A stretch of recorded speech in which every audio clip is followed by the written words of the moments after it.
in his heart don't pump no Kool-Aid deep. And this is our Free Flow Friday, where we kind of a little bit more loose as we normally are. On Sunday, the Demetra K Show, where we kind of, we have fun on there too. But, we're a little bit more buttoned up, if you will. And so... government is watching. Yeah. Right. And so hello to you on YouTube. If you are not already subscribed, please do so.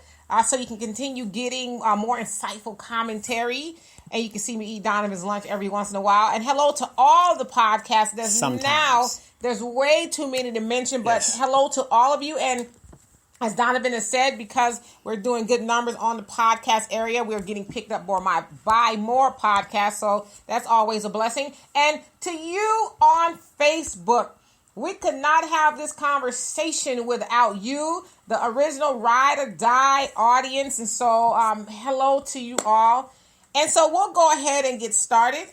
So as I said too in the topic, please, if you have something you want to talk about, because there's so much stuff that happened within the last week, please bring it up. We're just going to leave that part, the open discussion, up to you to provide the topic. And then Donovan is going to lead off with the lack of black wealth, if you will. And so I'm going to read your comments. Yes, I'm glad you guys are listening. Thank you guys again for tuning in. Our numbers are incredible. I love it. If we would have just monetized the show and we get you and Deanna to do some twerking, we do all right. But we're not here for that. We're here to just exchange the information and get the information out. We're going to keep our clothes on. Yeah, Flick, you don't want to scare anybody. Anyway, hey, what I want to talk about today, and it's an important topic to talk about, is, especially in our community, we're not talking about the lack of black wealth. And what I mean by people say, well, that's not true. So-and-so just signed a $125 million contract. Okay. So-and-so's got a $250,000 contract. You're talking about a football player. You're talking about an entertainer. So-and-so, Kareem Brown, just went to jail for corruption. You're talking about a politician. You just had to do it, huh? She gonna get her. She gonna get that wig back. She got him on ice. Yes, get him on Wigs on ice. So you talk about three areas of the population that, for some reason, they tell us, look, they made it. Let's go to statistics. The possibility of being a pro athlete is less than 1%. It's not that. It's almost astronomically impossible for your particular son or daughter to be a pro athlete. Very rare. It could happen, but the percentage is very low. So when you take those three demographics and you say, oh, look, black wealth. Okay. You take all three of those demographics and then you statistically put them together. How much of that, black entertainers, black athletes, black whatever, how much of those guys are in our population that have millions of dollars and they're making all this money? Not many. Less than 1% of the black population is in that group. Okay? So let's break this down. So that means 99% of us are normal, average, everyday people, correct? Correct. Now, it has been said, and it is very true, in 13 years, black wealth will be zero. Why isn't anybody talking about that? Why isn't the Black Caucus talking about that? Why isn't these so-called black leaders? Why aren't the rappers talking about that? You asking me? Not yet. Oh, okay. How many of you guys remember that song, Hard Times by Run DMC? Hard times in life, hard times in death. We're going to keep on fighting to get out of here till our very last breath. We're not even talking about that anymore. So in 13 years, which is not very far from where we're at now, in 13 years, I will be 33 years old. Okay. 62. I'm about to say your math. What is some Benjamin Button type of math or something? 62. I'll be 62. For me, it ain't going to matter because I'm set. Oh. I know. I'm going to be set up. So it doesn't really affect me. But I have children, and one day I'm going to have grandchildren, right? If they don't make the right decisions now and make the right investments and set themselves up, they're talking about cutting Social Security. Who's that going to affect? The average everyday person. So all the money that you put in working your slave job they're going to take some of that away from you automatically and give it to the people on the border and all the people that come here that didn't work into it and stuff like that. Because, we're a benevolent society. But we should be in crisis when it comes to the lack of black wealth. Where are black businesses? Name me a black business right now. A business. Not this fictional record company. A black business. Yes. I mean, listen, I'm getting too old for y'all to be trying to put me on the spot. There's plenty of black businesses. I mean, we got hair shops. Right, no. I got my hair cut by a black business yesterday. Okay, looks good though. How you just not? I just don't notice it. I just noticed all all that hair cut off. Yeah, I wasn't paying attention. You know what? I was thinking of Deanna's hair. I'm thinking, oh, she's got that big old bush. Right. There's plenty of black businesses. No, but I'm talking about like corporations. Oh, corporations. We're talking about businesses that are businesses. There's not as many as it's not near enough as white business. But what about Michael Jordan, Charlotte Hornets? That's not a business. I mean, I get where you're going. Okay, I get your point. So if we don't have a business now, what are we going to have in 13 years if we're not setting these things up? You asking me? I'm asking you now. Okay. So our thing with the black wealth, why are we not in a panic state? Matter of fact, a state of emergency. Well, this is the thing, because you alluded to it, like you talked about the Black Caucus, and I'll get every last one of you guys' comments. Hello there. You talked about the Black Caucus and those type of people, a lot of athletes, entertainers. Well, they are what Dr. Claude Anderson calls as the exceptional blacks, and you were alluding to that. Mm-hmm. We've made it. We don't have to really struggle or even talk about the other black people's struggle, and so then white supremacy will hold those people up as the example. Right. Well, if LeBron made it, and to your point, you say what, 1%? Less than 1% of people become athletes to that caliber anyway. Extreme athletes. Right. So that white supremacy will say, well, LeBron has made it. What's wrong with you? Or I've even had people say to me, and using you as an example, Donovan has made it, and I have made it. You've made it, and I haven't made it, whatever it is yet. And so, what's the problem? And I'm like, do you live under a rock? Because, we need to start thinking, and this is why we don't talk about it. This is to the point. This is why we're not talking about it, is because we don't talk about it as a collective. Even the most black people who are struggling, we look to your Jay-Z's and those type of people. Oh, well, Jigga can make it. I can make it too. And this, that, and the other. But the collective of black people are not making it. And to your point, in less than 13 years, there is going to be zero black wealth. It is already that black people have on average, and this is not every black household, because we probably know a lot of people, black households, who don't have $15,000 of wealth. Now, when you say $15,000 of wealth, that means you don't have debt. That means Correct. that you actually have this $15,000 working for you. So that is the average wealth of black households is $15,000 to that of $170,000 of white households. Now, what is the government statistic of poverty? As far as black people? No, just poverty line. What's the poverty line in the government?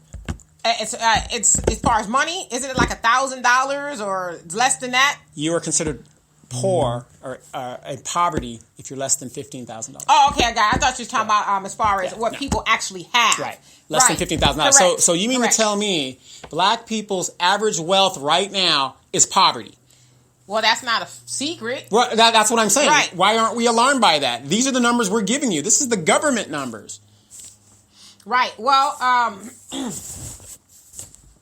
so this is the other thing. I got thrown off by Al's comment about my damn outfit and my shoes. I'll tell y'all that story in a little bit. So anyway, I'll make sure I get you guys' comments. So we also know it as a fact that there's $1.3 trillion in the black community. So we as black people in America realize and earn, rather, $1.3 trillion a year. Okay, that's a fact. Right. And it's growing. Mm-hmm. However, we are giving almost all of that away to the tune of 97%. We're only keeping 3%, which answers why we have, on average, $15,000 of black wealth. And that's not all of us. Mm-hmm.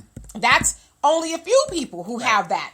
So the problem is not that we don't have the money, it's how we are using the money or not using the money. Okay. We are continually making everybody else rich. And so to your point of 2032, when Donovan is 33, we're not going to have any money. Despite what people say, despite what the Black Caucus is or is not saying, no matter how much money LeBron has, Jigga has, and anybody else, the collective of black people are not going to have any money. Then what do we do at that point? Well, I mean, what are we doing now? Nothing. Nothing. So you're going to do more of nothing. That's what's going to happen. Right. More of nothing is going to happen. You know, everybody keeps saying, especially the Trump administration, I'm going to get to you guys' comments, especially the Trump administration keeps saying, oh, well, you know, employment for black people have improved. There's jobs everywhere. Did you see the comment on my string when I was telling people that the job numbers are not real? Mm-hmm. Econ 101. And I don't know, even when I talk to my Trumping friends that are college educated. You should call them strumpets. Yeah, strumpets, because everybody knows you cannot base the economic numbers on part-time employment. That isn't what it's based on. It's based on full-time employment. And we know as black people, when it comes to the government statistics of numbers, especially when pertaining to black people, it's always over-exaggerated by the government statistics. Okay, but let's take it a step further. Okay, and I promise you I'm going to get to you guys' comments. Let's take it a step further, shall we? So let's say the unemployment rate is dropping for black people. Okay. Now, let's say we're going to the future 13 years ahead. Mm-hmm. We're at zero wealth. Well, 13 years ago, we had a little bit more jobs to offer. Now, in 13 years in the future, we don't have any jobs. And so who's supposed to be giving these black people these jobs? I mean, we're already struggling to get jobs from the other people who own jobs. As I say, you can't walk into Maxi Foods, which is a Mexican grocery store out here, and get a job. They don't have one Negro. Or El Super. Mm-hmm. Or El Super, Cardenias, and a lot of white establishments. Hell, like I said, in California, they had to pass a law that makes it illegal to discriminate against black people wearing natural hairstyles. Right. In 2019. Yeah, and you definitely won't get a job in a faux restaurant. So that's just one of the things they do to try not to offer us a job. Of course, they won't say, hey, Negro, your hair is too nappy for a job. You can't work here. But they do it in, undercover terms. So the point that I'm making is, if we think things are bad now, it's going to be worse then. There's going to be no jobs for us to offer our people. So the solution, one of them, is to create our own jobs. Correct. Did you see on my page today, I have a cousin named Benzino. And he went into a Walmart, and they have a robot, and it's on my page if you guys go there, and it's on his page as well. They have a robot that is scanning, tags? Mm-hmm. Oh, the barcodes? Yeah, the barcodes. Uh-huh. That used to be a person's job. Job gone. Andrew Yang has said technology is going to be taking away hundreds of millions of jobs. And to further that point, who do you mostly see working at Walmart? Black people and people of color. Right. I mean, most Walmarts I go to, I see the majority of black people and people of color. I mean, I just see that. And I want to make a distinction, too. When I say black people and people of color, because some people might be saying, well, black people are people of color. Yeah, kind of. But I like to make the distinction. Yeah, there's a distinction. Black people, we have our own issues. Right. We're not lumped in with everybody else. So let me see the commentary. Tay says, Essence is under, it's back under black ownership. Yes, I did hear that because it was owned by, I forget who. Conglomerate now it's black owned, so I guess it'll get, hopefully. Great. More black women bashing men in the magazine. I love it. And you also say Shea Moisture as well. So Shea Moisture is the beauty products that was black owned originally. He sold out, I forget to what white corporation, but I guess now it's back black owned because he took a lot of heat for that. I believe it was a man, right? If I'm not mistaken, he took a lot of heat for that. Because you should be able to get it in other like stores like Target and stuff, but he completely kind of sold out. So Al says, I hope you don't have those shoes. Sorry, go ahead. Al says, I hope you don't have those shoes on with that. That said, I wore this in Houston, and I had on some shoes he didn't like. But no. Wait. Before we forget, because I don't want you to get beat up when you leave here. Your outfit was designed by Money and Milk. Money and Milk. Yes. Money and Milk. Is there a website I can go to get that? There is. I don't have it at this moment. Okay. But there is. We are going to keep pumping that out so that people will know. Yes, but I don't have those shoes on. Okay, good.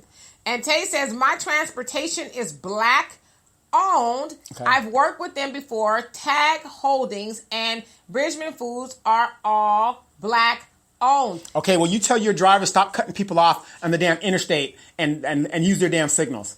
And stay out of the fast lane if you're a damn big-ass truck. And anyway, let's see. Any more comments? And so Tay says, MAGA. Maggots. I thought that's what said. Maggots. Be nice, y'all. Now, what did I call them? Strumpets? Strumpets. That means hooker. Yeah. There you go. You just got it fits. Yeah. Maggots play on MAGA. Don't want to use common sense and critical thinking skills. No, it's just like they just go with it. But is it just the maggots or is it the culture of the Caucasian? Listen, I know Ellis ain't gonna sound really nice. Yeah, I don't know how to put that. I just say it like it is. White folks stick together. Yeah. Okay. Yeah. Like, I was listening to the debates. It was like watching paint dry. Mm-hmm. And the part that I ended off on when they were talking about Planned Parenthood and stuff like that, and somebody, I can't remember who said that women are going to vote Trump out, due to what he's doing to Planned Parenthood. I'm like, the white women voted him in. What are you talking about? Right. It's because of them, primarily, that he's in there. No, the black women are going to, we're the backbone of the Democratic Party. Oh, did you see in the thing where Biden fumbled? Again? Yeah. He fumbled quite a bit on that, yeah. He's old. Guys in his 70s. I mean, these are some old people running the country that have old ideas. That's something for you guys to think about. But he stumbled and he said that he has the endorsement of the first black woman senator, right? Yeah. Now, Moseley Braun, remember, she was a senator for one term. They bounced her ass out of there. After 6 years, that bitch was gone. Wow, why she got to be a B word? Because if you know what she supported and what she did, you would know. Do I have to break her down to Kamala Harris style? All right. So isn't it funny though? So when he flubbed on that, Kamala Harris says, "Wait a minute, I'm the other one."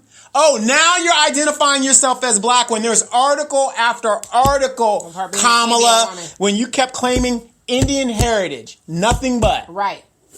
Got it. And Al says, I told you about the young brother who plays for the Denver Broncos who lives at home with his parents and his dad is over his finances. Yeah. Yes, that's smart. Smart. He's a young guy. All this money. You talking about Lonzo Ball, right? No, but he's a young guy, and that's a very important part. Is we think of people like these athletes who get all this money and they're just set out there into the world with no knowledge with of this finance agent taking 30%. Right. And they're big balling and stuff, and then pretty soon they're broke, especially if they're going to pick up a big-time contract. Dropping $10,000 in a Houston strip club. But there's a lot of us who would clown a brother like that. Oh, man, you got all this money, you living at home, you need to be having this big old house and this, that, and the other. But and it's always those guys that don't have it that tell you that. But it's like he's doing the right thing. He's standing up under the wing of his parents so they can continue to teach him how to be economically sound. Hey. My mom will be 70 years old. Me and my mom are almost exactly 20 years apart. Almost, right? I can't wait till my mom retires and gets back here. I can't wait. Not that I'm a mama's boy. But like I said, group economics. She's retired. Yeah. I'm retired. It's a win-win for all of us. But for us, though, and that's a good point. I'm glad you brought that up, Al, because for us, we're like, well, I can't just be living with anybody. I need to have my own 5-bedroom house. Me and then my buy mom one next door. This, that, and the other. But other cultures, they like the daughters don't leave the house until they're 30s, married. Right. And they move grandma in the house so that the kids can continue. And grandma's house is rented out. I don't know if O is still watching, but I actually learned that. Well, I knew it, but it was reiterated to me through O. He actually sent me a book called The Secrets of Oriental Wealth. That's the name of the book, where they talked about why Asians, because Oriental is kind of an outdated term, if you will, but Asians are so successful because they moved the grandma and grandfather into the house where, for one, they can save on child care, and the children can still learn traditions and get wisdom and stuff, and they keep the money in-house. But we're the ones that's, my mama can't come live with me. If you live at home with your mom and your daddy, something wrong with you. Mm-hmm. And that we teach ourselves that, and then we wonder, that's partially why we struggle. Yeah, you have this, the chick you met at McDonald's, right? She's fine as hell, but you met her at McDonald's, right? And then, she lives in the project. She's trying to, better herself situation. That's where she was raised. She's with her mom. You got 3-4 generations of black women living in the home over there. And then you finally get her out of the neighborhood, whatever, Section 8, whatever. And then your mother gets elderly or your parents get elderly. You want to move them in. Oh, no, they can't move in here. I've seen it a bunch. I've seen it quite a bit. Yeah. And there's people, I know people who, parents are maybe not doing so well and they can't go live with them. Right. I like what I'm doing here and this, that. It's like you selfish SOB. Yes. Well, that's a whole other topic because that kind of hits me here. Al says, will y'all explain the difference between being frugal and cheap? Look at me. Cheap. I'm just like, you set yourself up for that. You got me on that one. You got me on that one. Anyway. I'm frugal, what you call a frugal person. Because when I spend, and all my friends that know me, I spend. When we went to Africa, was I spending? He was in them streets. He said, everything is on me. Yes. Open tab. $1.25 drinks? How could you not? Right. One drink in the States is what, $8, $9? If you're in Vegas, it might be $12. Right. Hey. Right. But so anyway, the difference between being cheap and frugal is this. As I explained once before, cheap is taking 2-ply toilet paper, separating it and making another roll. That's cheap. Right. Frugal is doing something like going and buying in bulk. Right. Okay? So that you don't go buying 4 tissues here. Or a good example. Yeah, here's a real world example. I'm frugal, right? When Dee came over, I was installing a solar IP internet camera in my backyard. Solar. Doesn't cost me anything. It's out there. You put a little battery in there. It's good. That's frugal. Right. Because in the long run, it's going to cost. I paid a lot of money up front for it. Right. But it's going to save you in the long run. That's frugal. That's frugal. So, we know people who are cheap. I saw this extreme cheapskate type of thing show, and the lady, the kids, she made them salad with ranch dressing. They didn't eat all the ranch, so she scrapes the extra ranch off their plates back into the bottle. Now that's disgusting. Remember, but that's cheap. Yeah, but no, okay. So I'm just putting this out here for you guys that are listening. You sure this ain't your true story? No, it ain't a true Hollywood story. Remember our grandmamas and stuff like that when all the big kids drank all the milk and they were like, you better put some water in that shit. Now, that's cheap. Is that cheap? Is that frugal? That's cheap. Okay, I want some clarification. No, on that's cheap because nobody want the water. Right. Cornflakes. I come from a very big family, and by the time that's all you had is liquid. Yeah, but by the time it got down to us, when the big kids got done eating, and it got down to the younger kids, put some water in that milk. We had to take carnation milk and cut it. with the water and mix it. But that's kind of doing what you had to do. Yeah, survival. So that's the difference. Okay. I hope that explains everything. And let's see. Tay says, Biden got on my nerves during the debates. He knows he has some black church votes, and he knows it. Yes, he did say that. He says, and I'm paraphrasing, but basically, why you think all these black people... Older black people. I know, he said, I got the most black votes. Why you think? Because they trust me. I was like... Older black people. Me and my daughter was listening to that, and I was like... And he's telling the truth. That's the cold part. He's telling the truth, And let's see what else we have here. Hello to everybody who may or may not be watching at this point. And Tay, you also say, we are the only group that forces our kids to struggle. Yes, we do, and we're proud of that. We're proud of, I kicked his ass out the house when he was 18. The minute he turned 18, we blew them damn candles out, and he had to go. Yeah, see, now... I agree, but I disagree. Well, yeah, but yours is not to that degree. Right. What I'm saying is, I want, especially young men, they need to step out and separate themselves as young men. And if you don't make it, you come back home and you gather yourself, whatever. But you can't call yourself a man and you've never left home. Right. Well, and the thing is, and I know what Tay is talking about. Hey, Todd, I'm going to get you a comment in just a second. Tay is talking about, though, and this is huge in our community. We do that. I can't wait till they leave. Yeah, we set our children out to struggle. And it's like, you ain't taught the kids how to survive in the first place. But yet now, because they're chronologically an adult, you want to put them out in there to struggle. And they don't have the tools to survive. And the cycle never breaks. Right. And they teach their kids struggle. And then you wonder why they get involved in the drug game or something like that. Yeah, I'm one of those people. Let your kids stay at home and for as long as they're productive and doing something positive. If you have the means to help them, because that's what every other culture does. Hell, my daughter has a friend who's a little bit younger than her. Mm-hmm. He stays at home with his parents, and this dude is about to open up a second barbershop.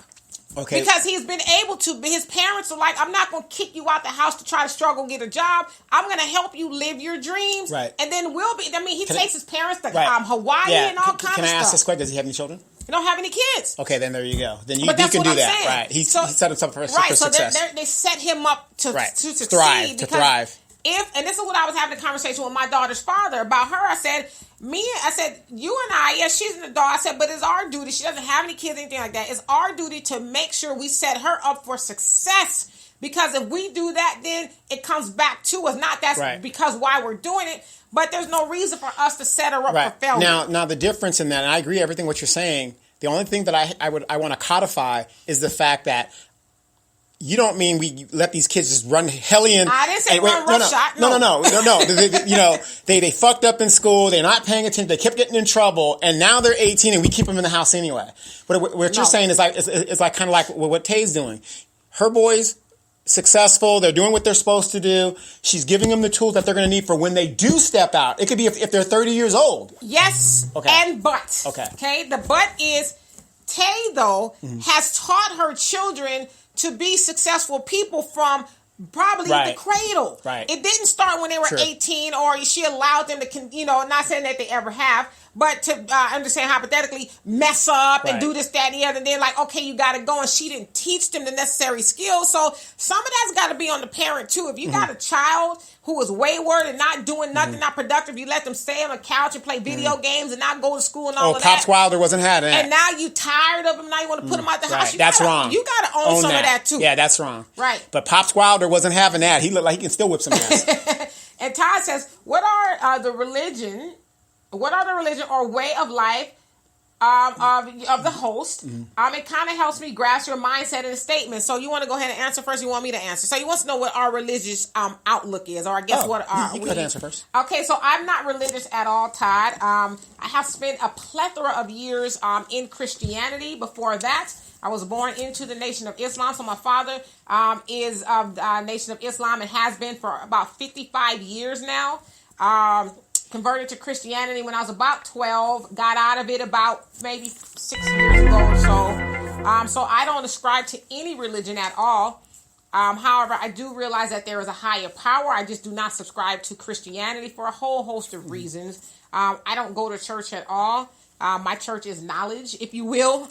Sure, absolutely. I go to the church of knowledge, right, which is usually at my house. Right, and then me, I'm a hardcore Catholic. Born and raised into the Catholic Church. My father's a Methodist. My mom is a Catholic. Grandfather, it's like that. But I ascribe to Islam. Okay. Sadiq. Yeah. I hope that answers your question. And Al says, I have a friend who was married for over 20 years and the mother-in-law had to come live with them because the other siblings aren't helping the wife. The wife feels she doesn't have any time for herself and needs a break. The husband is not helping, and that's his mom. Well, that situation is not uncommon. You do have a situation where the parent needs help, and all of the siblings aren't on board for a lot of reasons. For one, they're selfish, or maybe they're just busy. And so in this situation, the husband... it's his mom, but he's not partaking in helping either. And that's bullshit. It is bullshit. However, good. I'm going to say this just coming from a woman's standpoint, that when you marry this man, that's not just his mama, that's your mama too. Exactly. I want to ascribe to that because that's kind of closely to some of my family members. I'm not going to say which side because it could apply to both sides. However, I've got especially the men in the family. The men really have to, you can't keep calling yourself a man and you're not doing what you're supposed to do. But unfortunately, men in our nature, dad could be in the street and we're like, well, I got my family to take care of whatever the deal is. Because women are naturally nurturers. However, like I said, I have this going on in my family. I have uncles that will do for their spouses' people without question and fail and won't do for their own. Right. And that's wrong. To me, that's typically wrong. I agree. You should be able to do both. But and I agree with you. And I think the other part of that is if you are married, to say you're a man and you're married to a woman who is okay with you only helping her people and not helping your mama, she's a part of the problem too. You should never want to be married to a woman who's okay with you doing for her and her people, and seeing your mama and them out there struggling. Now, providing your mama and them ain't on no bullshit. Excuse my French. Well, you got to remember, you only got one mom and dad. Well, I agree with that, and I agree at the end with of the that. day. But I'm saying, if you're married to somebody, your partnership, if there is no, well, that's his mama. That's your mama too. Right. You're supposed to be one. Remove the in-law. That's your mama right. too. You're like you said, you are supposed to be one. Yeah. Well, one thing I can say, when I was growing up, I was kind of confused. You know how when you try to figure out your family tree and stuff like that? I couldn't tell who my mom's mom was. Because, both of them were my grandmother. Right. But she was just as close with my dad's. That's how it's supposed to be. Mom, as she was with her own mother. Right. And that's why I'm really close to my dad's mom. She was and Tay says, not just that, they start to accumulate debt. We have to give our kids the room to set themselves up, and we have to give them the tools to grow as adults so they can step out in the work. I think it meant the world. I hope it's world. With an advantage. That's what it's about. Like, but I don't know where we got that from. I guess I'd have to really research and see where we absolutely must make our kids, because we think that making the kids struggle makes them strong. Some things, but to actually put them out there where they get destroyed. Because then they end up doing stuff they wouldn't ordinarily do. Like you said, turn to selling drugs and selling other stuff. And, on the pole. It's hard. And I thank God I've had some hard times, but I've never had times hard enough to where I didn't know when I was going to eat next. Right.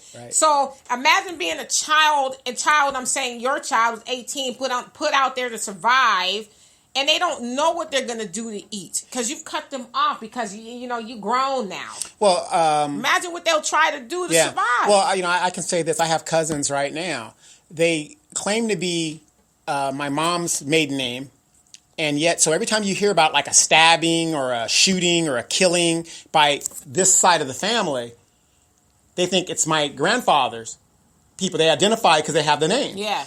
Those aren't them. That isn't my father's children. Right. These are other people. Right. And that's another thing too. It's like nobody wants to stand up and say, and it's really sad for my cousins because nobody. Some of my uncles might be, they're trying to live their lives, whatever. But it's like, okay, better example. My brother lives in Mississippi. My nephew and his mother are stationed out here. She's married and, got a little brother and stuff like that. And even though her youngest son is not of blood of mine, I was raised, there's no difference in children.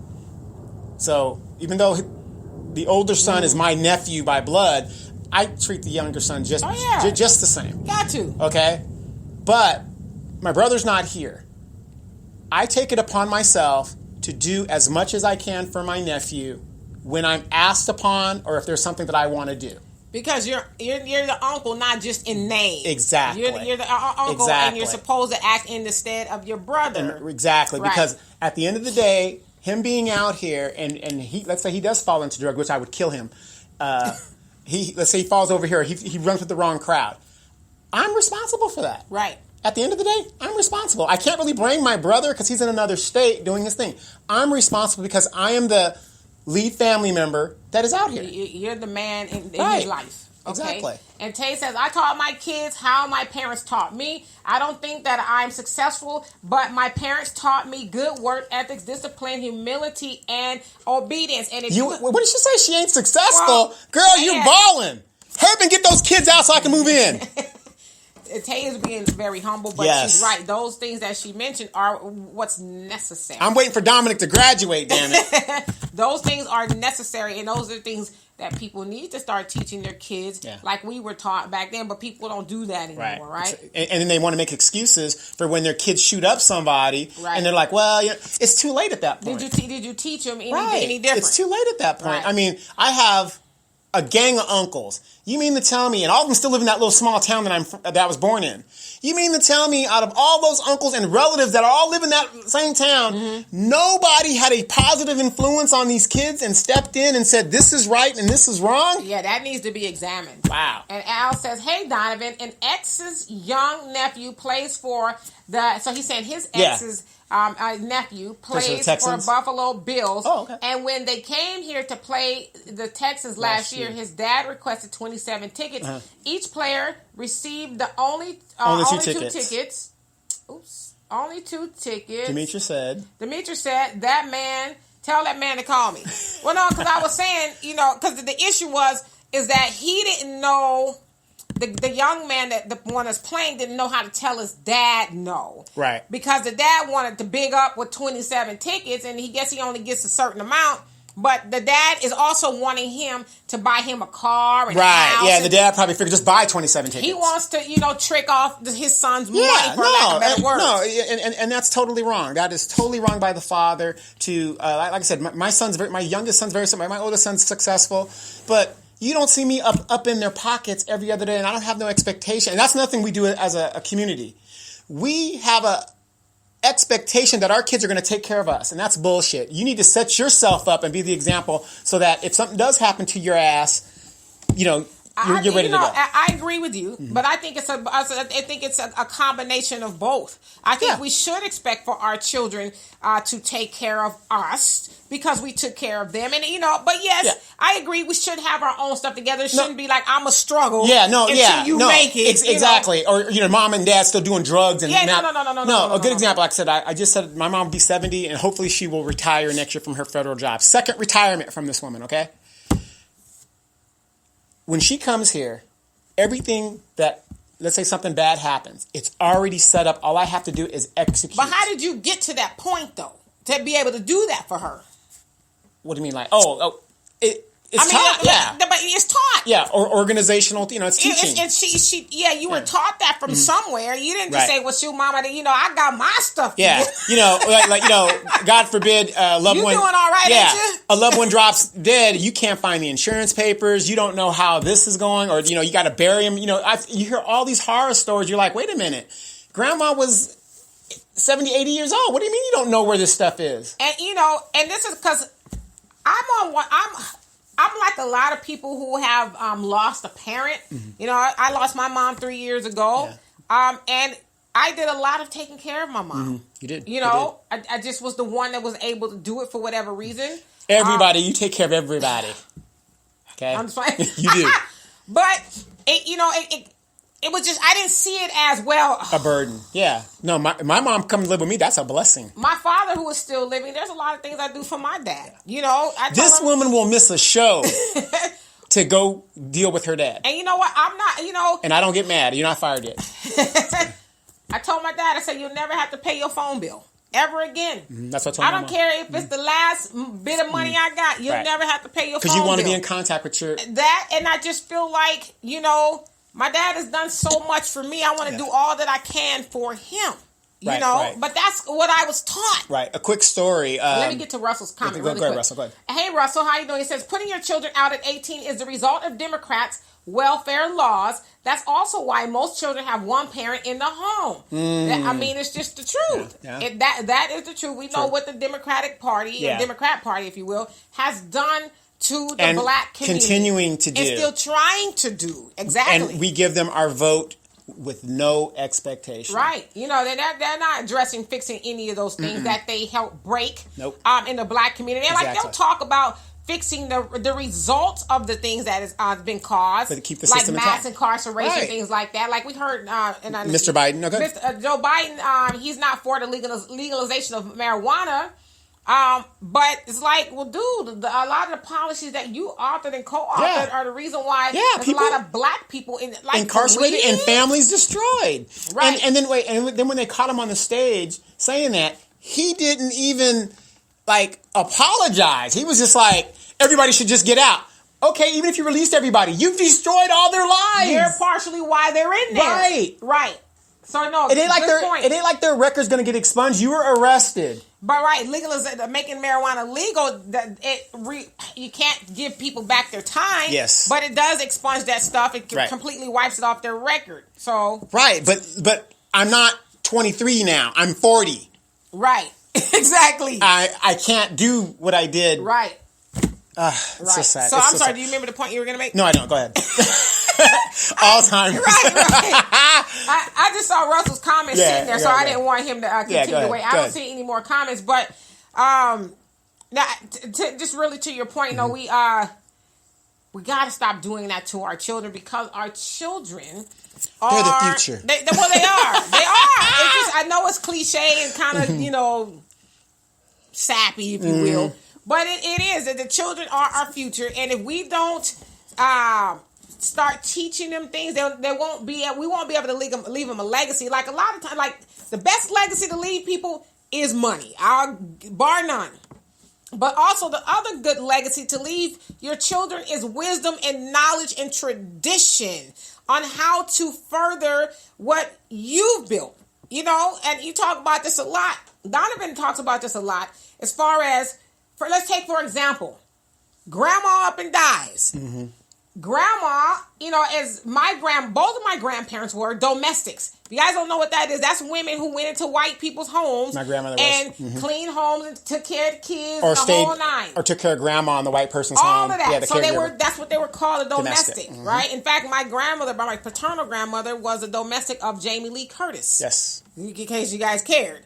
But so grandma who was a domestic, she's cleaning and she's doing this and she's saving all of this money to buy a house.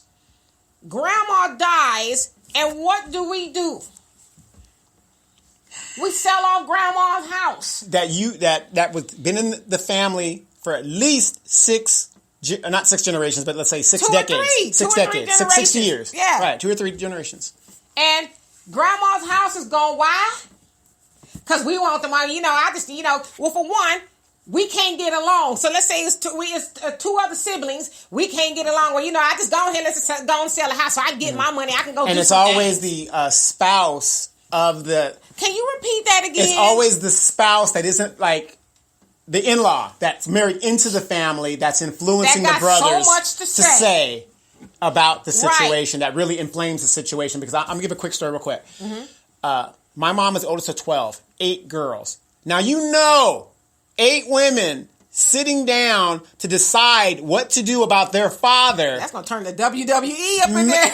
Man, now my mom being the oldest, by common sense, she should be the next in line to make the overall decision. You would think. Right. It doesn't work that way anymore. So every time these people get into it, right, and they're brothers and sisters. Now, I have uncles that are 3 days older than me. Okay, so we come from a really messed up family. I would say so. Well, we're all in that range. So I always have to look at myself and say, they might say a few choice words to each other. I got to say, oh my God, are they disrespecting my mom or are they having a sibling fight? Because you got my other cousins want to put their 2 cents in. I got to tell them, shut the fuck up, get out. Because let these brothers and sisters fight so that we don't have to break up the family. But you know what I'm saying? These outside dynamics come in and they think, oh, my mom ain't going to be disrespected. No, shut the fuck up and let them do what they got to do. Right. And that's to that point, we're taught to be divisive. Yeah, instead of saying, well, what's good for everybody? It's good to keep grandma's house in the family because we didn't need the money until grandma died. Now all of a sudden everybody need all this money and we need to sell off grandmama's house. But what happens if somebody doesn't have a place to stay? Well, why not let's turn this into a rental property and we can all be getting some sort of income. Nobody gets to stay there but the rental. Right. Or if somebody did need to stay there, you pay the rent. Which we know doesn't work. That's why I say get a stranger and then split the money. Right, but in some cases it does work. Yeah. But the point is you're keeping grandma's hard-earned Yes. Legacy, if you will, Yes. in the family. Because you know how hard it was to get a house out of the neighborhood. You know how many floors Grandma had to scrub to buy that and house? shirts she had to iron. Right. Jeez. And so, Russell, you also say, thank you, I think you meant, why I refuse to vote for Democrats under any circumstances. And that reminds me of a conversation I had with my nephew, who we're going to talk about in a minute. And Al says, Donovan, I have a friend who cut his son off after giving him $1,500 when he moved back home. And when he asked for the money back, his son cussed him out and threw his dad's pass in his face. The daddy said that he was through with him and the grandson. So basically, because I know the story. What did the grandson do to deserve to be cut off? Okay, hold on a second. Let me say this, though. Because what happened was his friend, who was the father, loaned his son $1,500 to go